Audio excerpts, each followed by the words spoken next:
ne choisit pas une église à cause de l'éloquence du pasteur. On ne choisit pas une église à cause de la beauté du bâtiment, à cause de la foule qu'il y a. On choisit une église parce que Dieu t'a indiqué la voie. Tu es sensible. Vous savez, on a tous besoin de quelqu'un qui nous parle. Parce qu'il y a des gens ici, on ne peut pas leur parler. Même leurs parents ne peuvent pas leur parler. Mais il y a une autre voix qui est la voix de Dieu qui peut parler.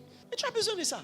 Bishop Dag dit, la plupart du temps, les problèmes de foyer se résolvent quand le couple écoute la voix d'un pasteur. C'est le pasteur qui va te dire, oh, laissez tomber tout ça, concentrez-vous et avancez. Et cette voix-là, ça vient comme neutraliser la voix des accusations. Montre-moi un chrétien qui ne va pas aller loin dans la vie, et je te montrerai un chrétien qui n'a pas de pasteur. Montre-moi un chrétien qui va mourir dans le désert, et je te montrerai un chrétien qui a trop de pasteurs. Regardez, beaucoup de personnes aujourd'hui ne réussissent pas à économiser leur argent. Dieu lui seul, il prend la dîme. Mais tu vois, tu as 10 personnes à qui tu payes la dîme. Et tu es de nature à vouloir te faire aimer de ceux qui prient pour toi. Donc tu payes ton salaire là, tu divises en 10. Tu vois, et tu as dit que Dieu ne m'a pas béni. Pourtant Dieu t'a béni. Mais juste que ton désordre a fait que tu mets ton argent un peu partout. Beaucoup de personnes aujourd'hui ne peuvent pas se concentrer sur un certain chemin précis de leur vie. Tu sais pourquoi? Parce que beaucoup de personnes ont trop dit de choses sur toi.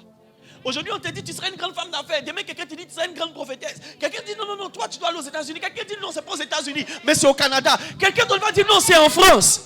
Et le las va te dire c'est à Bundiali, tu vas partir. Maintenant, tu ne sais plus dans quelle direction courir. Quelqu'un va te dire Dieu me montre que tu vas te marier à tel type de femme.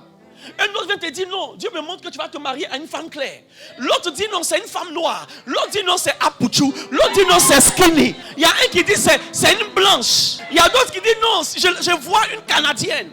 Mais tu vois, pour finir, toi seul là, tu maries combien de femmes? Pendant que Dieu te dit, au travers d'un homme de Dieu, qu'il est en train de te prouver pour changer ton caractère. Il y a un autre homme de Dieu qui te dit, les sorciers sont en train de t'attaquer.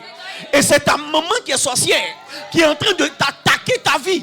Et tu vois, la manière dont tu apprécies une situation que tu traverses détermine comment tu vas en sortir. Si tu apprécies cette situation comme une attaque, tu vas plus travailler sur toi, tu vas travailler dehors. Et tu vas commencer à manifester la haine, le mépris, etc. etc. Parce que tu n'as pas une voix que tu écoutes. Quand tu as 2 téléphones et que tous tes amis connaissent tes 2 téléphones, tu dois avoir tes 2 téléphones sur toi. Parce que forcément, les 2 téléphones vont sonner. Mais quand tu as un seul téléphone, tu ne vas pas perdre d'appel. Tu sais pourquoi? Parce que le jour où Dieu veut te parler, il connaît ton numéro. Il sait que s'il te parle dans la chambre que tu n'as pas écouté, il va te parler au travers de ce téléphone.